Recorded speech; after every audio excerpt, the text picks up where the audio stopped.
ಹರೇ ಕೃಷ್ಣ. ಕೃಷ್ಣವಾಣಿಗೆ ಸ್ವಾಗತ. ನಾವಿವತ್ತು ಓದ್ತಾ ಇರೋ ಶ್ಲೋಕ ಅರ್ಜುನ ಯುದ್ಧ ಬೇಡ ಅಂಥೇಳಿ ನಿರ್ಧರಿಸಿರೋದು, ಮತ್ತು ಅವನು ಯಾಕೆ ಯುದ್ಧ ಬೇಡ ಅಂಥೇಳಿ ಹೇಳ್ತಾನೆ. ಸೊ ಶುರು ಮಾಡೋಣ. ಅದಕ್ಕಿಂತ ಮುಂಚೆ ಒಂದ್ಸರಿ ಹರೇ ಕೃಷ್ಣ ಮಹಾಮಂತ್ರ ಹೇಳೋಣ. ಹರೇ ಕೃಷ್ಣ ಕೃಷ್ಣ ಕೃಷ್ಣ ಹರೇ ಹರೇ, ಹರೇ ರಾಮ ರಾಮ ರಾಮ ಹರೇ ಹರೇ. ಭಗವದ್ಗೀತಾ ಯಥಾರೂಪ ಬರೆದಿರೋರು ಶ್ರೀಮದ್ ಎ ಸಿ ಭಕ್ತಿ ವೇದಾಂತ ಸ್ವಾಮಿ ಪ್ರಭುಪಾದ, ಸಂಸ್ಥಾಪನಾಚಾರ್ಯರು, ಅಂತಾರಾಷ್ಟ್ರೀಯ ಕೃಷ್ಣ ಪ್ರಜ್ಞಾ ಸಂಘ. ಅಧ್ಯಾಯ 1, ಶ್ಲೋಕ 37-38. ಯದಿ ಅಪಿ ಏತೆ ನ ಪಶ್ಯಂತಿ ಲೋಭ ಉಪಹತ ಚೇತಸಃ ಕುಲಕ್ಷಯ ಕೃತಂ ದೋಷಂ ಮಿತ್ರದ್ರೋಹೇ ಚ ಪಾತಕಂ ಕಥಂ ನ ಜ್ಞೇಯಂ ಅಸ್ಮಾಭಿ ಪಾಪಾತ್ ಅಸ್ಮಾತ್ ನಿವರ್ತಿತಂ ಕುಲಕ್ಷಯ ಕೃತಂ ದೋಷಂ ಪ್ರಪಶ್ಯದ್ಭಿ ಜನಾರ್ದನ. ಸೊ ಅನುವಾದ: ಹೇ ಜನಾರ್ದನ, ಈ ಜನರ ಹೃದಯಗಳು ಸಂಪೂರ್ಣವಾಗಿ ದುರಾಸೆಗೆ ವಶವಾಗಿದೆ. ನಮ್ಮ ಕುಟುಂಬದವರನ್ನು ಕೊಲ್ಲುವುದರಲ್ಲಾಗಲಿ ಮಿತ್ರದ್ರೋಹದಲ್ಲಾಗಲಿ ಇವರಿಗೆ ದೋಷವೇನೂ ಕಾಣುವುದಿಲ್ಲ. ಆದರೆ ಕುಲಕ್ಷಯವನ್ನು ಮಾಡುವುದು ಪಾಪವೆಂದು ತಿಳಿದ ನಾವು ಈ ಪಾಪ ಕಾರ್ಯಗಳನ್ನೇಕೆ ಮಾಡಬೇಕು? ಸೊ ಇಲ್ಲಿ ಅರ್ಜುನ ಕೇಳ್ತಾ ಇದ್ದಾನೆ.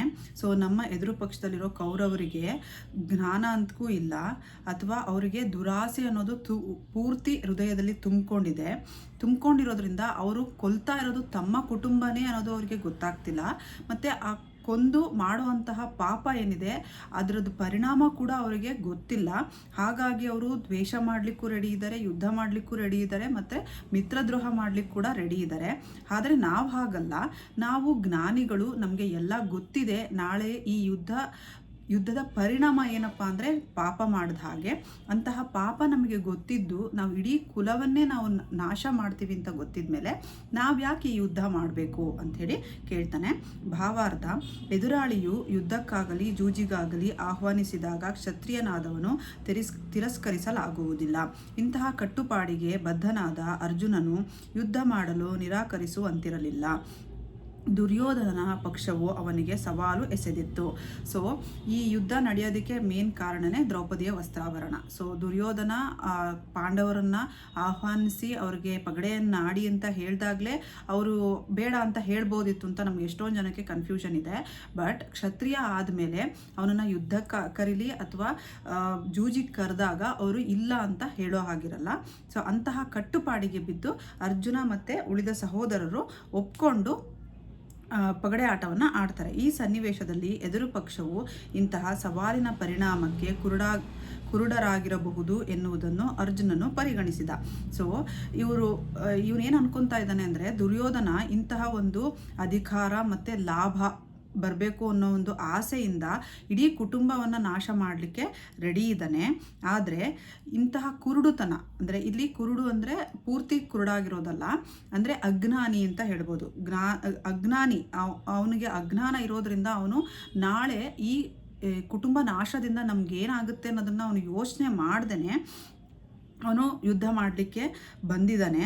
ಅವನು ಇದರ ದುಷ್ಪರಿಣಾಮಗಳನ್ನು ಕಾಣಬಲ್ಲವನಾಗಿದ್ದ. ಆದುದರಿಂದ ಅವನು ಸವಾಲನ್ನು ಒಪ್ಪಿಕೊಳ್ಳುವುದು ಸಾಧ್ಯವಿರಲಿಲ್ಲ. ಆದರೆ ಅರ್ಜುನ ಹಾಗಲ್ಲ. ಅರ್ಜುನನಿಗೆ ನಾಳೆ ಬಗ್ಗೆ ಗೊತ್ತಿರುತ್ತೆ.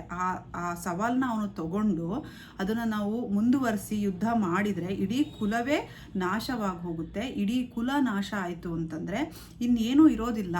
ನಾವು ಆಳ್ವಿಕೆ ಮಾಡಲಿಕ್ಕೂ ಏನೂ ಇರೋದಿಲ್ಲ, ಸುಖವಾಗಿ ಖುಷಿಯಾಗಿರೋದಕ್ಕೂ ಏನೂ ಇರೋದಿಲ್ಲ. ಅದರ ಬದಲು ನಮಗೆ ಪಾಪನೇ ಸಿಗುತ್ತೆ. ಹಾಗಾಗಿ ನಾವು ಯುದ್ಧ ಮಾಡಬೇಕಾ ಅಂಥೇಳಿ ಇಲ್ಲಿ ಅರ್ಜುನ ಅನ್ಕೊತಾನೆ. ಪರಿಣಾಮ ಒಳ್ಳೆಯದಾಗಿದ್ದಾಗ ಮಾತ್ರ ಕಟ್ಟುಪಾಡು ವ್ಯಕ್ತಿಯನ್ನು ಬಂಧಿಸುತ್ತದೆ. ಪರಿಣಾಮ ಬೇರೆಯ ರೀತಿಯದಾಗಿದ್ದರೆ ಅದು ಯಾರನ್ನೂ ಕಟ್ಟಿಗೆ ಒಳಪಡಿಸುವುದಿಲ್ಲ. ಸೊ ಇದರ ಅರ್ಥ ಸಿಂಪಲಾಗಿ ಹೇಳಬೇಕು ಅಂದರೆ, ನಾವು ಯಾವಾಗ ಯಾವುದೇ ಒಂದು ಕರ್ಮ ಮಾಡಿದಾಗ, ಕೆಲಸ ಮಾಡಿದಾಗ ಅದರದ್ದು ಫಲಕ್ಕೆ ನಾವು ಅಂಟ್ಕೊಂಡಿದ್ದು ಅದು ಒಳ್ಳೆಯದಾಗಿ ಬಂದರೆ ಅದಕ್ಕೆ ನಾವು ಅಂಟ್ಕೊತೀವಿ. ಅದೇ ಅದು ಕೆಟ್ಟದಾಗಿ ಪರಿಣಾಮ ಬಂತು ಅಂದರೆ ನಾವು ಅದನ್ನ ಏನು ಮಾಡ್ತೀವಿ, ಇನ್ನೊಬ್ಬರ ಮೇಲೆ ಹಾಕ್ತೀವಿ. ಈಗ ಎಕ್ಸಾಂಪಲ್ ಹೇಳಬೇಕಂದ್ರೆ, ಈಗ ಮಕ್ಕಳು ಒಳ್ಳೆ ಮಾರ್ಕ್ಸ್ ತೊಗೊಂಡ್ಬಂದಾಗ, ಚೆನ್ನಾಗಿ ಫಸ್ಟ್ ರ್ಯಾಂಕ್ ಬಂದರು ಅಥವಾ ಗ್ರೇಡ್ಸಲ್ಲಿ ಚೆನ್ನಾಗಿ ಬಂತು ಅಂದಾಗ ನಾವೇನು ಮಾಡ್ತೀವಿ, ನಾನು ಓದಿಸಿದ್ದಕ್ಕೆ ಅವನು ಓದ್ದ, ನಾನಿಲ್ಲ ಅಂದಿದ್ರೆ ಅವ್ನು ಓದೋಕ್ಕಾಗ್ತಿರ್ಲಿಲ್ಲ ಅನ್ನೋ ಒಂದು ಆ ಅಟ್ಯಾಚ್ಮೆಂಟಿಗೆ ನಾವು ಒಳಗಾಗ್ತೀವಿ. ಅದೇ ಥರ ಆ ಮಗು ಏನಾದರೂ ಒಳ್ಳೆ ಮಾರ್ಕ್ಸ್ ತೊಗೊಂಡಿಲ್ಲ ಯಾವುದಾದ್ರೂ ಒಂದು ಕಮ್ಯುನಿಕೇಷನಲ್ಲೋ ಅಥವಾ ಪಬ್ಲಿಕ್ ಸ್ಪೀಕಿಂಗಲ್ಲೋ ಕಡಿಮೆ ಇತ್ತು ಅಂತಂದಾಗ ನಾವೇನು ಮಾಡ್ತೀವಿ, ಸೊ ಇದು ನಿಮ್ಮ ತಾತನಿಂದ ಬಂದಿರೋದು ಅಥವಾ ನಿಮ್ಮ ಅಪ್ಪನಿಂದ ಬಂದಿರೋದು, ಅವರು ಹಾಗೆ ಮಾಡ್ತಿದ್ರು ಅದಕ್ಕೆ ನಿನಗೂ ಹಾಗೆ ಬಂದಿದೆ ಅಂಥೇಳಿ ನಾವು ಹೇಳ್ತೀವಿ. ಸೊ ಒಳ್ಳೇದು ಬಂದಾಗ ಮಾತ್ರ ಅದು ನಾವು ಮಾಡಿದ್ದು ಅಂತ ಹೇಳ್ತೀವಿ, ಅದೇ ನಾವು ಕೆಟ್ಟದ್ದು ಬಂದಾಗ ಅದು ನಮ್ದಲ್ಲ ಅಂತ ಹೇಳ್ತೀವಿ. ಸೊ ಈ ಥರದ ಪರಿಣಾಮಗಳನ್ನು ನಾನು ತಿಳ್ಕೊಂಡಿದ್ದೀನಿ. ಅರ್ಜುನ ಹೇಳ್ತಾ ಇದ್ದಾನೆ, ನಾಳೆ ಈ ಯುದ್ಧ ಮಾಡಿದರೆ ಒಳ್ಳೇದೇನಾಗುತ್ತೆ ಮತ್ತು ಕೆಟ್ಟದ್ದೇನಾಗುತ್ತೆ ಇದೆರಡೂ ನನಗೆ ಗೊತ್ತಿದೆ, ಅದರ ಅರಿವು ನನಗಿದೆ. ಸೊ ಯುದ್ಧ ಮಾಡುವುದರ ಪರವಾಗಿ ಮತ್ತು ವಿರೋಧವಾಗಿ ಈ ಎಲ್ಲ ಅಂಶಗಳನ್ನು ಪರಿಶೀಲಿಸಿ ಅರ್ಜುನನು ಯುದ್ಧ ಮಾಡುವುದಿಲ್ಲ ಎಂದು ನಿರ್ಧರಿಸಿದ. ಸೊ ಯಾವಾಗ ಅವನು ಈ ಯುದ್ಧ ಮಾಡೋದ್ರಿಂದ ಪರಕ್ಕಿಂತ ಜಾಸ್ತಿ ಅಪರ ಅಂದರೆ ವಿರುದ್ಧವಾಗಿರೋದೇ ಜಾಸ್ತಿ ಇದೆ, ನಾನು ಈ ಯುದ್ಧ ಮಾಡಿದರೆ ಇಡೀ ಕುಲನೇ ನಾಶ ಆಗಿ ಹೋಗುತ್ತೆ, ನಾಳೆ ದಿವಸ ನಮ್ಗೆ ವಿಜಯ ಸಿಕ್ಕರೂ ನಮಗೆ ಯಾವುದೇ ಥರದ ಸುಖ ಸಿಗೋದಿಲ್ಲ, ಮತ್ತು ನಾವು ಪರ್ಮನೆಂಟ್ ಕೂಡ ಅಲ್ಲ ಈ ಜಗತ್ತಿನಲ್ಲಿ ಅನ್ನೋ ಎಲ್ಲ ಅಂಶಗಳನ್ನು ಅವನು ತಲೆಯಲ್ಲಿಟ್ಕೊಂಡು ನಾನು ಯುದ್ಧ ಮಾಡಲ್ಲ ಅಂಥೇಳಿ ನಿರ್ಧಾರ ಮಾಡ್ತಾನೆ. ಇದು ಶ್ಲೋಕ 37-38. ಶ್ಲೋಕ 39. ಕುಲಕ್ಷಯೇ ಪ್ರಣಶ್ಯಂತಿ ಕುಲಧರ್ಮಃ ಸನಾತನಃ ಧರ್ಮೇ ನಷ್ಟೇ ಕುಲಂ ಕೃತ್ಸ್ನಂ ಅಧರ್ಮೋ ಅಭಿಭವತ್ಯುತಃ. ಅನುವಾದ: ಕುಲಕ್ಷಯವಾದರೆ ಸನಾತನವಾದ ಕುಲಧರ್ಮವೂ ನಾಶವಾಗುತ್ತದೆ, ಧರ್ಮವು ನಷ್ಟವಾದರೆ ಕುಟುಂಬದಲ್ಲಿ ಉಳಿದ ಭಾಗವು ಅಧರ್ಮದ ವಶವಾಗುತ್ತದೆ. ಸೊ ಇಲ್ಲಿ ಅರ್ಜುನ ಏನು ಮುಂದುವರೆದ ಭಾಗದಲ್ಲಿ ಹೇಳ್ತಾ ಇದ್ದಾನೆ ಅಂದರೆ, ನಮ್ಮ ಇಡೀ ವಂಶನೇ ನಾಶ ಆದರೆ, ಅಂದರೆ ಕುರು ವಂಶನೇ ಈ ಯುದ್ಧದಲ್ಲಿ ನಾಶ ಆಗುತ್ತೆ, ಇಡೀ ವಂಶನೇ ನಾಶ ಆದರೆ ನಾಳೆ ದಿವಸ ಕುಲ ಧರ್ಮ ಅಂದರೆ ನಾವು ತಲಾಂತರವಾಗಿ ನಡೆಸ್ಕೊಂಡ್ಬಂದಿರುವಂತಹ ಸಂಪ್ರದಾಯಗಳು ಕೂಡ ನಾಶ ಆಗುತ್ತೆ, ಅದನ್ನು ಪಾಲಿಸೋಕ್ಕೂ ಯಾರೂ ಇರೋದಿಲ್ಲ, ಹೇಳ್ಕೊಡೋದಕ್ಕೂ ಯಾರೂ ಇರೋದಿಲ್ಲ. ಸೊ ಕುಲ ಧರ್ಮ ಅಥವಾ ಸಂಪ್ರದಾಯಗಳು ನಾಶ ಆದಮೇಲೆ ನಮ್ಮ ಕುಟುಂಬದಲ್ಲಿರೋ ವ್ಯಕ್ತಿಗಳು ಕೂಡ ತಪ್ಪು ದಾರಿನ ಹಿಡಿಲಿಕ್ಕೆ ಶುರು ಮಾಡ್ತಾರೆ. ಹೇಗೆ? ಈಗ ದೊಡ್ಡವರ ಇನ್ಸ್ಟ್ರಕ್ಷನ್ಸ್ ಇಲ್ಲದೆ ನಾವು ಹೇಗೆ ಕೆಟ್ಟ ದಾರಿಗಳನ್ನು ತುಳಿತೀವೋ ಹಾಗೆ ಇಡೀ ಕುಲನೇ ನಾವು ಕಳ್ಕೊಂಡ್ಮೇಲೆ ಕುಲ ಧರ್ಮವೂ ಹೊರಟೋಗುತ್ತೆ, ಅದರಿಂದ ಇಡೀ ಕುಟುಂಬ ಅಧರ್ಮದ ದಾರಿಯನ್ನು ತುಳಿಯುತ್ತೆ ಅಂಥೇಳಿ ಇಲ್ಲಿ ಅರ್ಜುನ ಹೇಳ್ತಾ ಇದ್ದಾನೆ. ಭಾವಾರ್ಥ: ವರ್ಣಾಶ್ರಮ ವ್ಯವಸ್ಥೆಯಲ್ಲಿ ಕುಟುಂಬದ ಸದಸ್ಯರು ಯೋಗ್ಯವಾದ ರೀತಿಯಲ್ಲಿ ಬೆಳೆದು ಆಧ್ಯಾತ್ಮಿಕ ಮೌಲ್ಯಗಳನ್ನು ಸಾಧಿಸಲು ನೆರವಾಗುವ ಧಾರ್ಮಿಕ ಸಂಪ್ರದಾಯಗಳ ಸೂತ್ರಗಳು ಹಲವಿವೆ. ಸೊ ಫಸ್ಟ್ ನಾವು ವರ್ಣಾಶ್ರಮ ಅಂದ್ರೆ ಏನು ಅಂತ ಅರ್ಥ ಮಾಡ್ಕೋಬೇಕು. ಸೊ ವರ್ಣಾಶ್ರಮ ಅಂದರೆ ಎರಡು ವಿಂಗಡಣೆ ಮಾಡಿದ್ದೀವಿ, ಒಂದು ವರ್ಣ, ಇನ್ನೊಂದು ಆಶ್ರಮ.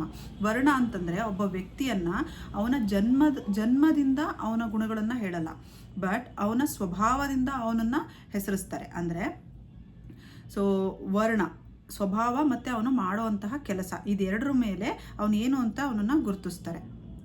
ಯಾರದು? ಬ್ರಾಹ್ಮಣರಿರ್ಬೋದು, ಕ್ಷತ್ರಿಯರಿರ್ಬೋದು, ವೈಶ್ಯರಿರ್ಬೋದು, ಶೂದ್ರರಿರ್ಬೋದು. ಬ್ರಾಹ್ಮಣರನ್ನು ನಾವು ಯಾವ ಥರ ಗುರುತಿಸ್ತೀವಿ?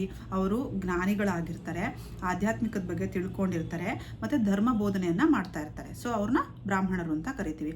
ಅದೇ ಥರ ಕ್ಷತ್ರಿಯರು, ಅವರಿಗೆ ಧೈರ್ಯ ಇರುತ್ತೆ, ಅವರು ರಕ್ಷಣೆ ಮಾಡ್ತಾರೆ ಮತ್ತು ಆಡಳಿತವನ್ನು ಮಾಡ್ತಾರೆ. ಈ ಸ್ವಭಾವಗಳನ್ನು ಇಟ್ಕೊಂಡು ನಾವು ಕ್ಷತ್ರಿಯರು ಅಂತ ಕರಿತೀವಿ. ಅದೇ ಥರ ವೈಶ್ಯರನ್ನು ನಾವು ಹೇಗೆ ಗುರುತಿಸ್ತೀವಿ? ಒಂದು, ಅವರು ವ್ಯಾಪಾರದಲ್ಲಿ ಕೃಷಿ ಮಾಡ್ತಾ ಇರ್ತಾರೆ, ಸೊ ಅಂಥವ್ರನ್ನ ನಾವು ವೈಶ್ಯರು ಅಂತ ಕರಿತೀವಿ. ಅದೇ ಶೂದ್ರರನ್ನ ನಾವು ಹೇಗೆ ಗುರುತಿಸ್ತೀವಿ?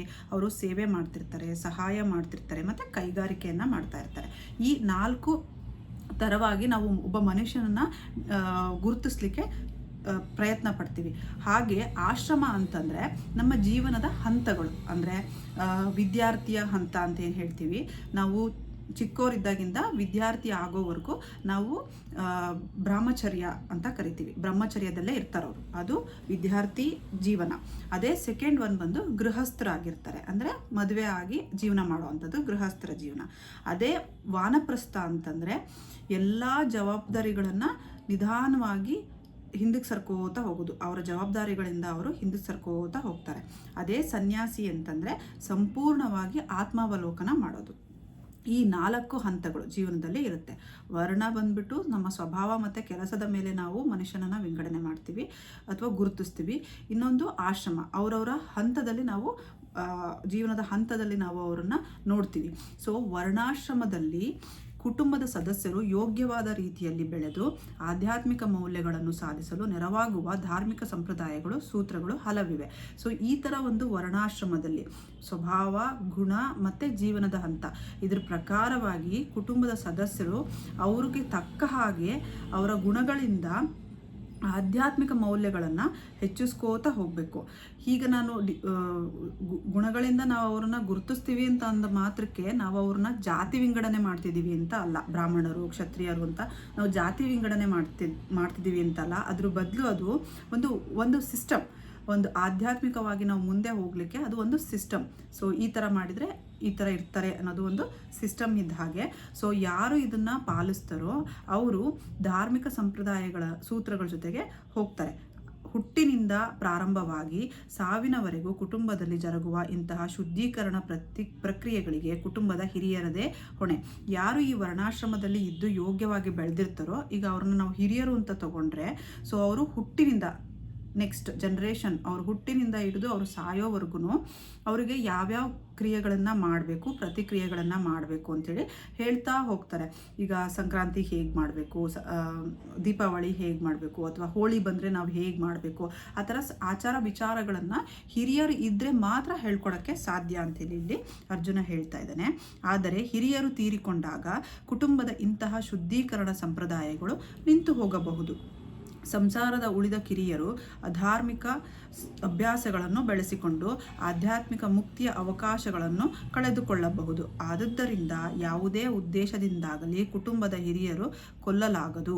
ಸೊ ಇಲ್ಲಿ ಅರ್ಜುನ ಹೇಳ್ತಿದ್ದಾನೆ, ಸೊ ಈಗ ಹಿರಿಯರನ್ನೇ ನಾವು ಕೊಂದುಬಿಟ್ರೆ, ಈ ಯುದ್ಧದಲ್ಲಿ ನಾವು ಹಿರಿಯರನ್ನೇ ಕೊಂದುಬಿಟ್ರೆ ನಾಳೆ ದಿವಸ ನಮ್ಮ ಸಂಪ್ರದಾಯಗಳನ್ನು ಹೇಳ್ಕೊಡೋರು ಯಾರು? ನಮಗೆ ಯಾರು ಇಲ್ಲದೆ ಇದ್ದಾಗ ಚಿಕ್ಕವ್ರು ಏನು ಮಾಡ್ತಾರೆ, ಅಧರ್ಮದ ದಾರಿ, ಕೆಟ್ಟ ದಾರಿಯನ್ನು ತುಳಿತಾ ಹೋಗ್ತಾರೆ. ಆವಾಗ ಅವರಿಗೆ ಆಧ್ಯಾತ್ಮಿಕವಾಗಿ ಮುಂದೆ ಹೋಗ್ಲಿಕ್ಕೆ ಕೂಡ ಕಷ್ಟ ಆಗುತ್ತೆ. ಅವನ ಬಗ್ಗೆ ಮಾತ್ರ ಅವನು ಯೋಚನೆ ಮಾಡ್ತಿಲ್ಲ. ಅಂದರೆ ಈ ಯುದ್ಧ ಮಾಡಿದರೆ ನನಗೂ ಪಾಪ ಬರುತ್ತೆ ಅಂತ ಅವನಿಗೆ ಗೊತ್ತಿದ್ದು ಅವನು ಬೇರೆಯವ್ರ ಮೇಲೂ ಅವನು ಯೋಚನೆ ಮಾಡ್ತಿದ್ದಾನೆ. ಸೊ ನಾವು ಈ ಥರ ಮಾಡೋದ್ರಿಂದ, ನಾವು ಹಿರಿಯರನ್ನ ಸಾಯಿಸೋದ್ರಿಂದ ಈ ಸಂಪ್ರದಾಯಗಳಿದ್ದಾವೆ ಇವು ಸರಿಯಾಗಿ ನಡೆಯೋದಿಲ್ಲ ಅಂಥೇಳಿ ಇಲ್ಲಿ ಅರ್ಜುನ ಹೇಳ್ತಾ ಇದ್ದಾನೆ. ಶ್ಲೋಕ 40. ಅಧರ್ಮ ಅಭಿಭವಾತ್ ಕೃಷ್ಣ ಪ್ರದುಷ್ಯಂತಿ ಕುಲಸ್ತ್ರೀಯ ಸ್ತ್ರೀಷು ದುಷ್ಟಾಸು ವರ್ಷ್ಣೇಯ ಜಾಯತೆ ವರ್ಣ ಸಂಸ್ಕಾರ. ಅನುವಾದ: ಹೇ ಕೃಷ್ಣ, ಕುಟುಂಬದಲ್ಲಿ ಅಧರ್ಮವು ಪ್ರಧಾನವಾದಾಗ ಕುಲಸ್ತ್ರೀಯರು ನೀತಿಭ್ರಷ್ಟರಾಗುತ್ತಾರೆ. ಸ್ತ್ರೀಯರು ಪತಿತರಾದಾಗ ಹೇ ವರ್ಷಣೆಯ ಅನಿಷ್ಟ ಸಂತಾನ ಸೃಷ್ಟಿಯಾಗುತ್ತದೆ. ಸೊ ಇಲ್ಲಿ ನೆಕ್ಸ್ಟ್ ಹಳೆ ಶ್ಲೋಕನೇ ಕಂಟಿನ್ಯೂ ಮಾಡ್ತಾ ಬಂದಿದ್ದಾನೆ ಅರ್ಜುನ. ಯಾವಾಗ ನಾವು ಕುಲವನ್ನು, ವಂಶವನ್ನು ನಿರ್ನಾಮ ಮಾಡ್ತೀವೋ ಆವಾಗ ಧರ್ಮ ಸಂಪ್ರದಾಯಗಳು ಕೂಡ ನಿರ್ನಾಮ ಆಗುತ್ತೆ. ಅದರಿಂದ ಕುಟುಂಬದ ಜನಗಳು ಕೂಡ ಕೆಟ್ಟ ದಾರಿಯನ್ನು ತುಳಿತಾರೆ. ಅದರಲ್ಲಿ ಮುಖ್ಯವಾಗಿ ಈ ಕುಟುಂಬದ ಅಧರ್ಮ ದಾರಿಯಿಂದಾಗಿ ಕುಲಸ್ತ್ರೀಯರು ನೀತಿ ಭ್ರಷ್ಟರಾಗ್ತಾರೆ ಅಂತ ಹೇಳಿದ್ದಾರೆ. ಸೊ ಯಾವಾಗ ಇವರು ನೀತಿ ಭ್ರಷ್ಟರಾಗ್ತಾರೋ ಆವಾಗ ಅನಿಷ್ಟ ಸಂತಾನ, ನೆಕ್ಸ್ಟ್ ಪೀಳಿಗೆ ಕೂಡ ಅದೇ ಥರ ಕೆಟ್ಟದಾಗೆ ಬರುತ್ತೆ. ಹಾಗಾಗಿ ನಾವು ಹಿರಿಯರನ್ನು ಕೊಲ್ಲಬಾರ್ದು, ಅವರಿದ್ದರೆ ಸ್ತ್ರೀಯರನ್ನು ರಕ್ಷಣೆ ಮಾಡ್ತಾರೆ ಅಂಥೇಳಿ ಇಲ್ಲಿ ಅರ್ಜುನ ಹೇಳ್ತಾ ಇದ್ದಾನೆ. ಭಾವಾರ್ಥ: ಬದುಕಿನಲ್ಲಿ ಶಾಂತಿ, ಶ್ರೇಯಸ್ಸು ಮತ್ತು ಆಧ್ಯಾತ್ಮಿಕ ಮುನ್ನಡೆಗಳನ್ನು ಸಾಧಿಸಲು ಮಾನವ ಕುಲದಲ್ಲಿ ಅನಿವಾರ್ಯವಾದ ಮೂಲಧಾರವೆಂದರೆ ಒಳ್ಳೆಯ ಜನತೆ. ರಾಜ್ಯದ ಮತ್ತು ಸಮುದಾಯದ ಸಾಮಾನ್ಯ ಆಧ್ಯಾತ್ಮಿಕ ಬೆಳವಣಿಗೆಗಾಗಿ ಒಳ್ಳೆಯ ಜನರೇ ಉಳಿಯುವಂತೆ ವರ್ಣಾಶ್ರಮದ ತತ್ವಗಳನ್ನು ರೂಪಿಸಲಾಗಿತ್ತು. ಸೊ ಇಲ್ಲಿ ಅರ್ಜುನ ಹೇಳ್ತಾ ಇರೋದು, ಯಾವುದೇ ಒಂದು ಪ್ರಪಂಚ ಆಗಲಿ ಅಥವಾ ಪ್ರಪಂಚದಲ್ಲಿ ಯಾವುದನ್ನೇ ನಾವು ಮಾನವ ಕುಲದಿಂದ ನಾವು ಸಂಪಾದನೆ ಮಾಡ್ತೀವಿ ಅಂತಂದರೆ ಅದಕ್ಕೆ ಮೂಲ ಆಧಾರ ಏನಪ್ಪ? ಒಂದು ಶಾಂತಿ, ಶ್ರೇಯಸ್ಸು ಮತ್ತು ಆಧ್ಯಾತ್ಮಿಕ ಮುನ್ನಡೆ. ಇಷ್ಟು ಗುಣಗಳಿಂದ ಒಬ್ಬ ಮನುಷ್ಯ ಒಳ್ಳೆಯ ಜನತೆಯನ್ನು ಕ್ರಿಯೇಟ್ ಮಾಡ್ತಾ ಹೋಗ್ತಾನೆ. ಆದರೆ ರಾಜ್ಯದ ಮತ್ತು ಸಮುದಾಯದ ಸಾಮಾನ್ಯ ಆಧ್ಯಾತ್ಮಿಕ ಬೆಳವಣಿಗೆಗಾಗಿ ಒಳ್ಳೆಯ ಜನರೇ ಉಳಿಯುವಂತೆ ವರ್ಣಾಶ್ರಮದ ತತ್ವಗಳನ್ನು ರೂಪಿಸಲಾಗಿತ್ತು. ಈ ವರ್ಣಾಶ್ರಮದ ತತ್ವಗಳಿಂದ ನಾವು ಜನರಾಗಿರ್ಬೋದು ಅಥವಾ ಸಮುದಾಯ ಆಗಿರ್ಬೋದು ಆಧ್ಯಾತ್ಮಿಕವಾಗಿ ಮುನ್ನಡೆಯಲಿಕ್ಕೆ ಸಾಧ್ಯ ಆಗುತ್ತೆ. ಇಂತಹ ಜನತೆಗೆ ಸ್ತ್ರೀಯರ ಪಾತಿವ್ರತೆ ಮತ್ತು ನಿಷ್ಠೆಯೇ ಆಧಾರ. ಯಾವುದೇ ಒಬ್ಬ ವ್ಯಕ್ತಿ ಒಳ್ಳೆಯವನಾಗಿರಬೇಕು ಅಂತಂದರೆ ಅವನಿಗೆ ವರ್ಣಾಶ್ರಮ ತತ್ವಗಳು ತುಂಬ ಇಂಪಾರ್ಟೆಂಟ್. ಅಂತಹ ತತ್ವಗಳ ಜೊತೆಗೆ ಸ್ತ್ರೀಯರ ಪಾತಿವ್ರತೆ ಕೂಡ ಅಷ್ಟೇ ಇಂಪಾರ್ಟೆಂಟ್ ಆಗಿರುತ್ತೆ, ಮತ್ತು ನಿಷ್ಠೆ ಕೂಡ ಇಂಪಾರ್ಟೆಂಟ್. ಮಕ್ಕಳು ಹೇಗೆ ಸುಲಭವಾಗಿ ದಾರಿ ತಪ್ಪಬಹುದು ಹಾಗೆ ಸ್ತ್ರೀಯರು ಸುಲಭವಾಗಿ ಭ್ರಷ್ಟರಾಗಬಹುದು. ಆದುದರಿಂದ ಮಕ್ಕಳಿಗೂ ಸ್ತ್ರೀಯರಿಗೂ ಕುಟುಂಬದ ಹಿರಿಯರಿಂದ ರಕ್ಷಣೆಯು ಅಗತ್ಯ. ಹಲವಾರು ಧಾರ್ಮಿಕ ವಿಧಿಗಳಲ್ಲಿ ಮಗ್ನರಾದ ಸ್ತ್ರೀಯರು ದಾರಿ ತಪ್ಪಿ ವ್ಯಭಿಚಾರಕ್ಕಿಳಿಯುವುದಿಲ್ಲ. ಸೊ ಇಲ್ಲಿ ಏನು ಹೇಳಕ್ಕೆ ಹೊರಟಿದ್ದಾರೆ ಅಂತಂದರೆ, ಸೊ ಹೇಗೆ ಮಕ್ಕಳನ್ನ ಬೇಗ ಇನ್ಫ್ಲೂಯೆನ್ಸ್ ಮಾಡಿ ದಾರಿ ತಪ್ಪಿಸ್ಬೋದು, ಹಾಗೆ ಸ್ತ್ರೀಯರನ್ನು ಕೂಡ ದಾರಿ ತಪ್ಪಿಸ್ಬೋದು ಅಂತ ಹೇಳಿದ್ದಾರೆ. ಇದು ಹೇಗೆ ಸಾಧ್ಯ ಅಂತ ಕೇಳ್ಬೋದು. ಇದರಲ್ಲಿ ಅದರ ಅರ್ಥ ಏನಪ್ಪ ಅಂತಂದರೆ, ಹೆಣ್ಮಕ್ಳು ತುಂಬ ಎಮೋಷ್ನಲಿ ಕನೆಕ್ಟೆಡ್ ಇರ್ತಾರೆ, ತುಂಬ ಬೇಗ ನಂಬ್ತಾರೆ ಬೇರೆ ಜನನ್ನ. ಯಾರೇ ಭಾವನೆಗಳಿಗೆ ಬೆಲೆ ಕೊಟ್ಟರು ಅಥವಾ ಅವರು ತುಂಬ ಲೋ ಟೈಮಲ್ಲಿದ್ದಾಗ, ತುಂಬ ಬ್ಯಾಡ್ ಪರಿಸ್ಥಿತಿಯಲ್ಲಿದ್ದಾಗ, ಕೆಟ್ಟ ಪರಿಸ್ಥಿತಿಯಲ್ಲಿದ್ದಾಗ ಯಾರಾದರೂ ಹೆಲ್ಪ್ ಮಾಡಿದರೆ ಅವ್ರನ್ನ ನಂಬುವಂತಹ ಸಾಧ್ಯತೆ ಜಾಸ್ತಿ ಇರುತ್ತೆ. ಸೊ ಹಾಗಾಗಿ ಅವ್ರನ್ನ ನಾವು ಕಾಪಾಡಬೇಕು ಅಂತಂದರೆ ಹಿರಿಯರು ಬೇಕೇ ಬೇಕು ಅಂಥೇಳಿ ಹೇಳ್ತಾ ಇದ್ದಾರೆ. ಜೊತೆಗೆ ನಾವು ಅವ್ರನ್ನ ಒಂದಲ್ಲ ಒಂದು ಧಾರ್ಮಿಕ ಸಂಪ್ರದಾಯಗಳಲ್ಲಿ ಬ್ಯುಸಿ ಇಡೋದ್ರಿಂದ ಅವರ ಮನಸ್ಸು ಚಂಚಲ ಆಗಲ್ಲ, ಬೇರೆ ಕಡೆಗೆ ಹೋಗಲ್ಲ ಅಂಥೇಳಿ ಇಲ್ಲಿ ಹೇಳ್ತಾ ಇದ್ದಾರೆ. ಚಾಣಕ್ಯ ಪಂಡಿತನ ಪ್ರಕಾರ ಸ್ತ್ರೀಯರು ಸಾಮಾನ್ಯವಾಗಿ ಬಹಳ ಜಾಣರಲ್ಲವಾಗಿ ಅವರು ನಂಬಿಕೆಗೆ ಯೋಗ್ಯರಲ್ಲ. ಸೊ ಚಾಣಕ್ಯನ ಪ್ರಕಾರ ಏನು ಅಂದರೆ, ಸ್ತ್ರೀಯರು ಸಾಮಾನ್ಯವಾಗಿ ಜಾಣರಲ್ಲ ಅನ್ನೋದಕ್ಕಿಂತ ಹೆಚ್ಚಾಗಿ ಅವರು ಒಂದೇ ಕಡೆಗೆ ಯೋಚನೆ ಮಾಡೋದಿಲ್ಲ. ಜೊತೆಗೆ ನಂಬಿಕೆಗೆ ಯೋಗ್ಯವಲ್ಲ ಅಂತಂದರೆ ಬೇಗ ಅವರು ಇನ್ನೊಬ್ರನ್ನ ನಂಬಿಬಿಟ್ಟು ಬೇಗ ಮೋಸ ಹೋಗ್ತಾರೆ. ಆದುದರಿಂದ ಧಾರ್ಮಿಕ ವಿಧಿಗಳ ಹಲವಾರು ಕೌಟುಂಬಿಕ ಸಂಪ್ರದಾಯಗಳಲ್ಲಿ ಅವರು ಸದಾ ಮಗ್ನರಾಗಿರಬೇಕು. ಹೀಗೆ ಅವರ ಪಾತಿವ್ರತೆ ಮತ್ತು ಭಕ್ತಿಯು ವರ್ಣಾಶ್ರಮ ವ್ಯವಸ್ಥೆಯಲ್ಲಿ ಭಾಗವಹಿಸಲು ಯೋಗ್ಯವಾದ ಒಳ್ಳೆಯ ಜನತೆಗೆ ಜನ್ಮ ನೀಡುತ್ತದೆ. ಯಾವಾಗ ಅವರು ಪಾತಿವ್ರತ್ಯರಾಗಿರ್ತಾರೆ ಮತ್ತು ಜಾಸ್ತಿ ಆಚಾರ ವಿಚಾರಗಳನ್ನು ಬಿಟ್ಟು ಕುಟುಂಬದ ವರ್ಣಾಶ್ರಮವನ್ನು ಬಿಟ್ಟು ಹೊರಗೆ ಹೋಗಲ್ವೋ ಅವರು ಒಳ್ಳೆಯ ಜನತೆಗೆ ಜನ್ಮ ನೀಡ್ತಾರೆ. ಇಂತಹ ವರ್ಣಾಶ್ರಮ ಧರ್ಮವು ವಿಫಲವಾದಾಗ ಸಹಜವಾಗಿ ಮಹಿಳೆಯರಿಗೆ ಪುರುಷರೊಂದಿಗೆ ಬೆಳೆಯುವ ಸ್ವಾತಂತ್ರ್ಯವು ದೊರೆಯುತ್ತದೆ. ಆಗ ವ್ಯಭಿಚಾರವೂ ಆಗಿ ಅನಪೇಕ್ಷಿತ ಜನತೆಗೆ ಸೃಷ್ಟಿಯಾಗುವ ಅಪಾಯ ಉಂಟಾಗುತ್ತದೆ.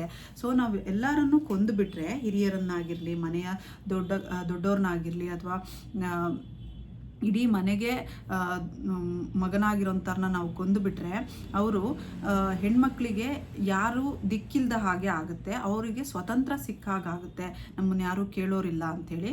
ಸೊ ಹಾಗಾಗಿ ಅವರೇನು ಮಾಡ್ತಾರೆ, ಇನ್ನೊಬ್ಬರ ಜೊತೆಗೆ ಸಂಘವನ್ನು ಇಟ್ಕೊತಾರೆ. ಇದು ಮಾಡೋದ್ರಿಂದ ಮುಂದೆ ಬರುವಂತಹ ಮಕ್ಕಳು ಕೂಡ ಅಷ್ಟೊಂದು ಮಾನವ ಕುಲವನ್ನು ಉದ್ಧಾರ ಮಾಡಲಿಕ್ಕೆ ಯೋಗ್ಯರಾಗಿರೋದಿಲ್ಲ ಅಂಥೇಳಿ ಇಲ್ಲಿ ಹೇಳ್ತಾ ಇದ್ದಾರೆ. ಜೊತೆಗೆ ಹೊಣೆಗೇಡಿ ಪುರುಷರು ಕೂಡ ಸಮಾಜದಲ್ಲಿ ವ್ಯಭಿಚಾರವನ್ನು ಪ್ರಚೋದಿಸುತ್ತಾರೆ. ಬರೀ ಹೆಣ್ಣುಮಕ್ಕಳೇ ದಾರಿ ತಪ್ಪಿ ಬೇರೆ ಒಂದು ಸಂಬಂಧ ಇಟ್ಕೊಂಡಿರ್ತಾರೆ ಅಂತಲ್ಲ, ಈವನ್ ಗಂಡಸರು ಕೂಡ ಇಂತಹ ವ್ಯಭಿಚಾರವನ್ನು ಪ್ರಚೋದಿಸ್ತಾರೆ, ಅವರು ಕೂಡ ಅದರಲ್ಲಿ ಇನ್ವಾಲ್ವ್ ಆಗ್ತಾರೆ. ಹೀಗೆ ಅನಪೇಕ್ಷಿತ ಮಕ್ಕಳು ಮಾನವ ಕುಲವನ್ನು ತುಂಬಿ ಯುದ್ಧ ಮತ್ತು ಕ್ಷಾಮಗಳ ಅಪಾಯವನ್ನು ತಲೆದೋರುತ್ತದೆ. ಸೊ ಯಾವಾಗ ಈ ಥರ ಹೆಂಗಸಾಗಲಿ ಗಂಡಸಾಗಲಿ ತಮ್ಮ ಕುಟುಂಬ ಚೌಕಟ್ಟಿನಿಂದ ಧಾರ್ಮಿಕ ಸೂತ್ರಗಳನ್ನು ಮರೆತು ತತ್ವಗಳನ್ನು ಮುರಿದು ಹಾಕಿ ಯಾವಾಗ ಹೊರಗೆ ಬರ್ತಾರೋ, ಹೊರಗೆ ಬಂದು ಅವ್ರು ಯಾವಾಗ ಇನ್ನೊಂದು ಗಂಡಸಿನ ಸಹವಾಸ ಅಥವಾ ಇನ್ನೊಂದು ಹೆಣ್ಣಿನ ಸಹವಾಸ ಗಂಡಸು ಮಾಡ್ತಾರೋ ಅವಾಗೇನಾಗುತ್ತೆ, ಯುದ್ಧ ಮಾಡಲಿಕ್ಕಾಗಲಿ ಅಥವಾ ಕ್ಷಾಮಗಳು ಉಂಟಾಗ್ತವೆ. ಕ್ಷಾಮ ಇನ್ ದ ಸೆನ್ಸ್ ರೋಗಗಳಿರ್ಬೋದು ಅಥವಾ ಯಾವುದಾದ್ರೂ ಅಪಾಯ ಬರುವಂತಹ ಚಾನ್ಸಸ್ ಜಾಸ್ತಿ ಇರುತ್ತೆ. ಹಾಗಾಗಿ ಹಿರಿಯರನ್ನು ನಾವು ಕೊಲ್ಲಬಾರ್ದು. ಕೊಲ್ಲದೆ ಇದ್ದರೆ ಅವರು ಮಕ್ಕಳು ಮತ್ತು ಸ್ತ್ರೀಯರನ್ನು ಕಾಪಾಡ್ತಾರೆ. ಇದರಿಂದ ನಮಗೆ ಒಳ್ಳೆಯ ಜನತೆ ಜನ್ಮ ತಾಳುತ್ತೆ. ಆ ಜನರು ನಮಗೆ ಮುಂದೆ ಮಾನವ ಕುಲವನ್ನು ಉದ್ಧಾರ ಮಾಡ್ತಾರೆ. ಸೊ ನಾನು ಹಾಗಾಗಿ ಯುದ್ಧವನ್ನು ಮಾಡಲ್ಲ ಅಂಥೇಳಿ ಇಲ್ಲಿ ಅರ್ಜುನ ನಿರ್ಧಾರ ಮಾಡ್ತಾನೆ. ಇದು ಶ್ಲೋಕ 40. ಇಲ್ಲಿಗೆ ನಿಲ್ಲಿಸೋಣ. ಇನ್ನೊಂದ್ಸರಿ ಹರೇ ಕೃಷ್ಣ ಮಹಾಮಂತ್ರ ಹೇಳೋಣ. ಹರೇ ಕೃಷ್ಣ ಕೃಷ್ಣ ಕೃಷ್ಣ ಹರೇ ಹರೇ, ಹರೇ ರಾಮ ರಾಮ ರಾಮ ಹರೇ ಹರೇ. ಹರೇ ಕೃಷ್ಣ. Thank you.